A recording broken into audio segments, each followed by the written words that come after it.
Released in 1984 and directed by Joe Dante, Gremlins sees Billy Peltzer accidentally unleash a swarm of murderous monsters on his hometown. A horror comedy Christmas film, mixes seasonal sincerity with violence and gore that managed to scar multiple children and assisted in the recreation of the American rating system. It's a perfect alternative Christmas favourite for when the Muppets or Frank Capra just won't do. Gremlins 2 is different.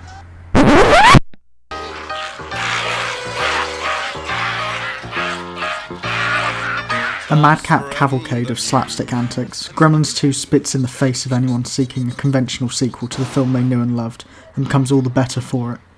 The film reflects the audience's lust for sequels back onto them, using farce and parody to make situations from the original seem ridiculous, and critiquing the capitalist system that led to its creation in the first place.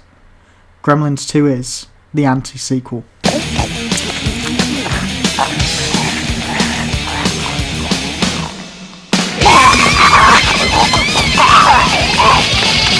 So, what is a sequel? Borrowing from the work of literary authors on the sequel, Stuart Henderson claims the defining characteristic of a sequel is a sort of acknowledged chronology, meaning a sequel is a film that acknowledges a chronological relationship with another film that had released prior in the real world, be that a film set years ahead, moments after, or decades before, always with a commitment to narrative continuity. It's important to note the distinction this creates between sequels and what Henderson terms a series film. They may share characters with other films and even be numbered like sequels, but are excluded from this conversation as they don't attempt to create narrative continuity. Equally important to answer, however, is the question of why sequels. Whilst Henderson identifies sequels as having been present in Hollywood since the 1940s, they were not as omnipresent and expected as they are now. Thomas Schatz puts the rise in sequels down to being a defensive market tactic for Hollywood, attempting to solidify consistent profits. We've doubled their budget, as if spending twice the money guaranteed twice the profit. Yeah, like that's gonna work. With sequels, audiences didn't have to take risks on properties they may not like, rather they could have entertainment perceived as more reliable, essentially getting more of the same each time. It was easier for studios to produce, and there was less risk to the cinema goer. If you know you like Jaws, why not just watch Jaws 2, rather than risking a waste of time and money on another film? The all-new Jaws 2. See it before you go back in the water. Gremlins 2 can credit its existence to these defensive market tactics. The first film was such a hit that Warner Bros. Were desperate to get a bankable sequel. With Joe Dante initially uninterested, it was a struggle for the studio. And so they spent 4 or 5 years trying to replicate a movie that they didn't understand in the first place. And of course, it didn't work.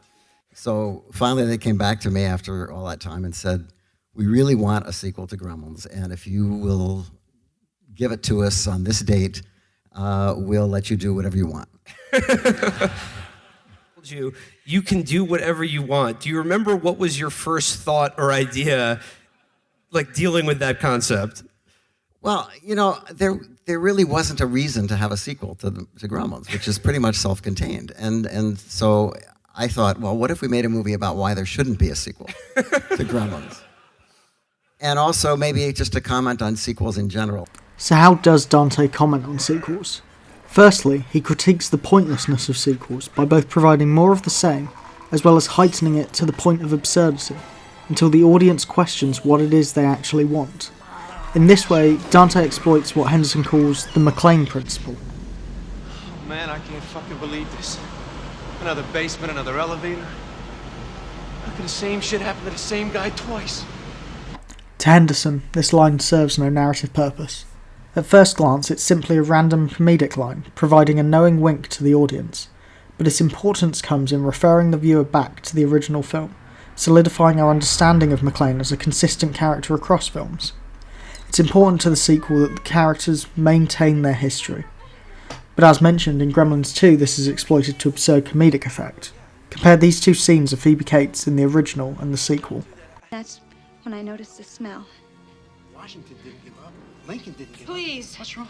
Oh, don't mention Lincoln.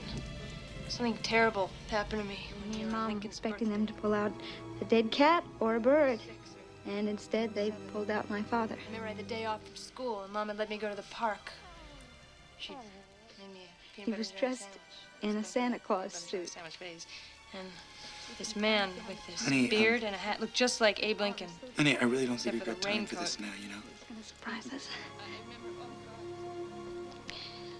He slipped and broke his neck. It's important to remember that the McClane principle in this scene doesn't just apply to the character of Kate, but also those around her. Comedy is not just being derived from the audience recognising her telling a similar story, but from the characters in the scene recognising it as well. Dante also uses excess to comment on the want for a sequel to be the same and simultaneously more. He does this by not just having more gremlins from a quantity standpoint, but also more types of gremlin. I don't have any more time, so let me just recap right now. It's brainy gremlin, spider gremlin, back gremlin, lady gremlin, googly eye gremlin, electricity gremlin, Hulk Hogan's gonna be in the picture. I'm gonna throw in a gremlin myself. Vegetable gremlin, just write it up. I'm having so much fun, thank you. It's all gonna be in the actual film. Now I gotta go put some Cowboys in Back to the Future 3. Sayonara, y'all. Oops. What once were legitimately scary figures are now an assortment of cartoon characters, leaving a myriad of pop culture references in their wake. Even the violence has turned up to an absurd degree.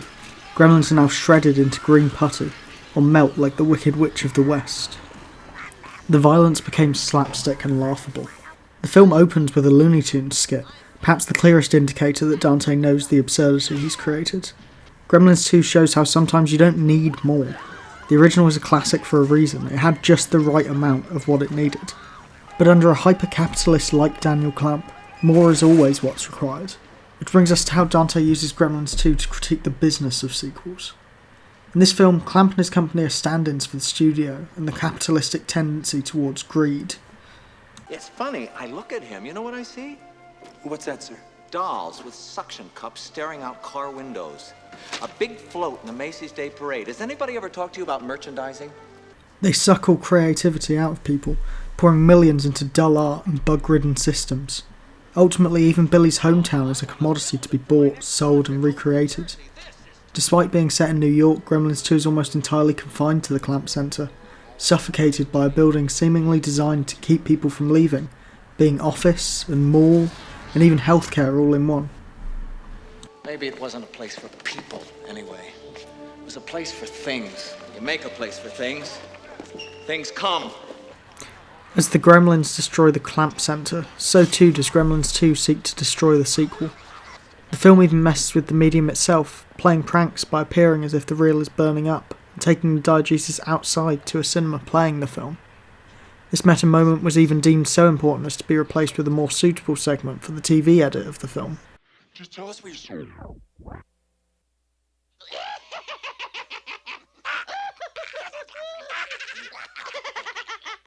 The Gremlins are monsters rooted in a destruction of technology, of meddling in the things we take for granted.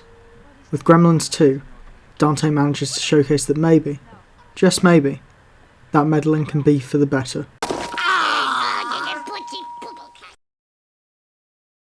Oh, we may stumble along the way, but civilization, yes. The Geneva Convention, chamber music, Susan Sontag. Everything your society has worked so hard to accomplish over the centuries, that's what we aspire to. We want to be civilized. I mean, you take a look at this fellow here.